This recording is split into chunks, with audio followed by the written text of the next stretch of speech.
Nu ką, labą dieną ir iš Kraslavos turim naują iš tikrųjų labai įdomų dalyką. Pirmą kartą realiai Baltijos šalyse buvo pirmas pristatymas naujo detektoriaus. Tai chebrytė turim legendą numeris 2. Šiek tiek pakeista rytės forma. Rankena kažkur tai matyta. Turim ir šitą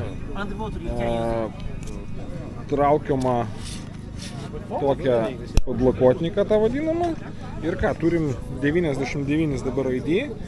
Meniu tapo smulkesnis, jisai tapo mažesnis šiek tiek.